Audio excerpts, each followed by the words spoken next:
Jeremy Vine has created another interesting debate between drivers and cyclists over on Twitter.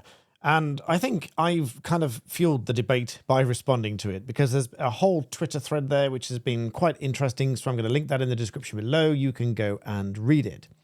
But in the meantime, I'm going to show you the video by Jeremy Vine because it does explain a very important point. But I'm also going to raise in here arguments that angry drivers often use against cyclists that are wrong, frankly.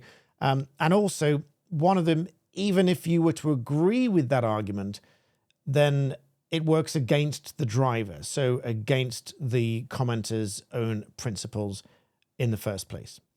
But let's watch the video first. I will explain the principle as we go along, and hopefully this will all become clear. Take a look at this. People are saying, why did you drift right just as he came out? That made it harder for him. No. So you can pause here and hear what Jeremy Vine said, which is people have asked and been curious why Jeremy Vine, drifted right at this point here, making it harder for the driver. Now, some people are saying that he shouldn't have done that and should have held back and so on. Now, the whole point of all of these videos is even if a cyclist could hold back, then that's fine. But these videos are for education, because this driver certainly should not have pulled out at that point. I hope that's clear, and I hope there's no disagreement with that, because this driver should not have pulled out. But the interesting point is to why Jeremy Vine pulls out to the right. But there's also this important argument that I'll come back to in a minute. But let's play the video out first. There's a reason, and I'll show you in a second. I had to edit the music out of this bit to avoid copyright claims. But this driver also commits lots of offences. Take a look at this.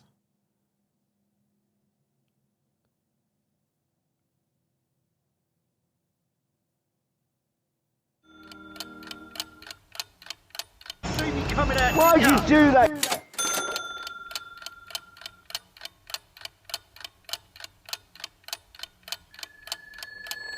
You're a dangerous driver. Old cunt.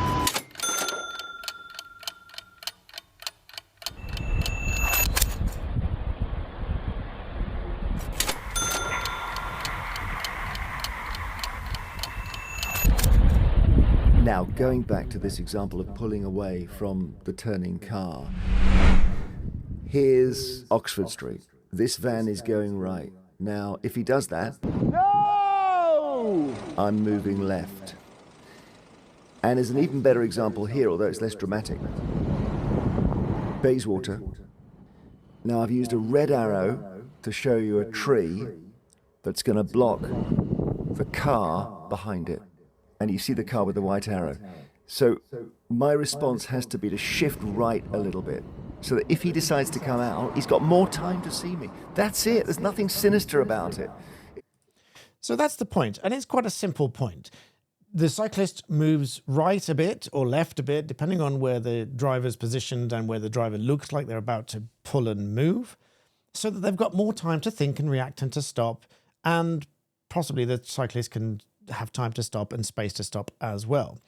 So that's the point. So the point there is quite clear in my view, and so Jeremy Vine made that point quite clear. But naturally this spilled out into quite the heated debate on Twitter over a number of different things. The first of which, aside from the main point that Jeremy's just made there, the first of which is an argument which I found quite ridiculous, and I have interacted with this on Twitter, and I said, this is the bit that you object to, because I think it's quite ridiculous. But let me play the video for you again. We'll go back to the point at which it was complained of, and I'll tell you what it is. So let's play this right back from the beginning again. Let me take the volume out, and let's play this back from here. So we're approaching the crossing here. Now, pausing there, the Twitter commenter, let me move this out of the way. You can see there's a lady approaching the crossing on the left-hand side, but not quite at the crossing yet. And that's important. She's not yet at the crossing. And so somebody arguing that Jeremy Vine should have stopped at this crossing to allow her to cross the crossing. Now, even on one argument, which I'll come back to in a minute, you could say that, yes, could have stopped. But she was not yet at the crossing, which I demonstrated with a screenshot that I sent to this chap on Twitter to say that's her position and her direction of travel. She looks like she's walking straight ahead. Now, anyone approaching this crossing would be perfectly forgiven for assuming that they were just walking down the road because they're not yet at the crossing. And there's an important reason that that will stand, and that's found in the Highway Code, because the Highway Code for pedestrians here talks about zebra crossing. Give traffic plenty of time to see you and to stop before you start to cross.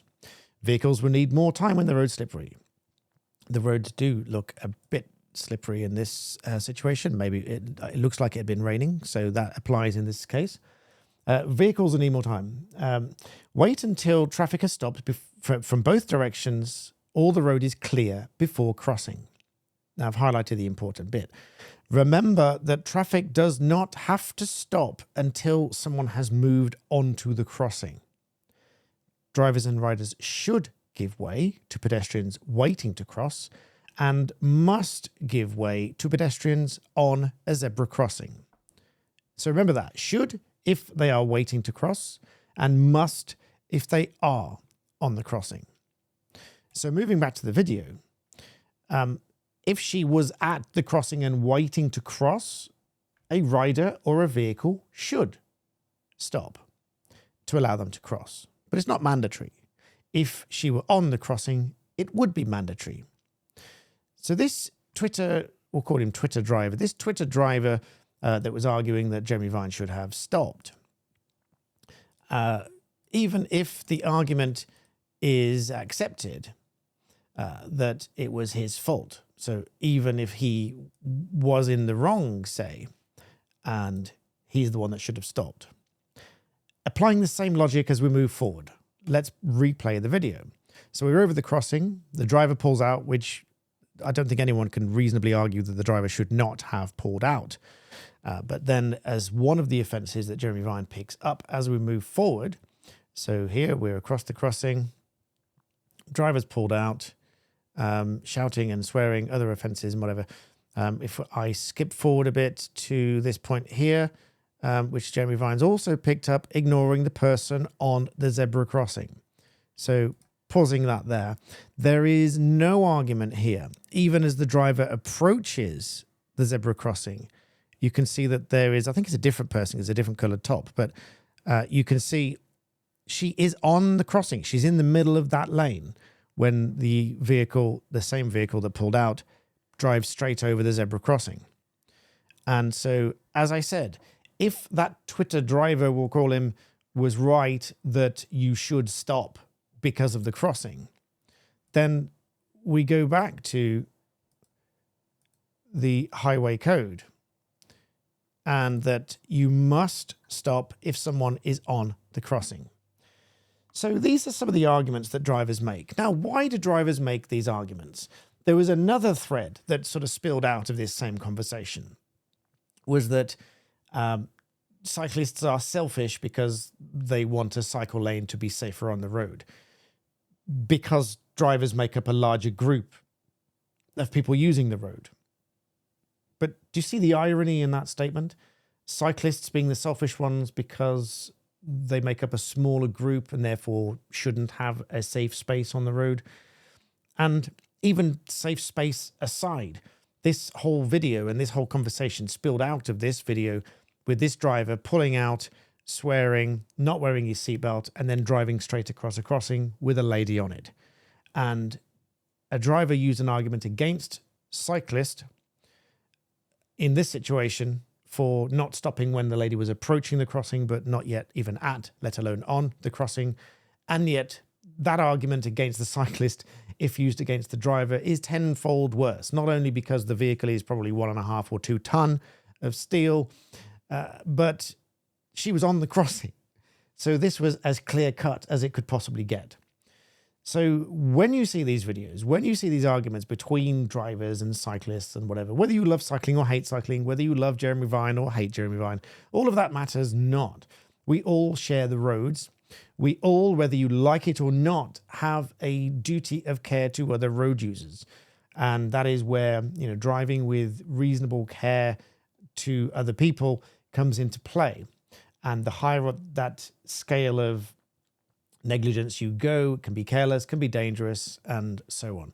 So anyone that's producing these videos and me that's commenting on them, even if I'm not giving you my opinions here, I can give you my opinion as to who I think is right and wrong. You notice I don't often say that, I love cyclists or I hate cyclists, or I don't say things like that. I tell you what I think about the driver's behavior on the road so that it's an education. Because so many people that create these videos or report drivers for bad driving have had a relative or somebody they know who's been injured or killed. And I've said many times before, and most civil barrister practitioners will be in court doing infant settlement hearings so that the court can approve an amount of money that compensates the family whose child has been injured or worse. So I hope that all makes sense. And when you see videos like this, I hope that that makes sense as well. So please do remember to like the video and subscribe. And as always, thank you for watching.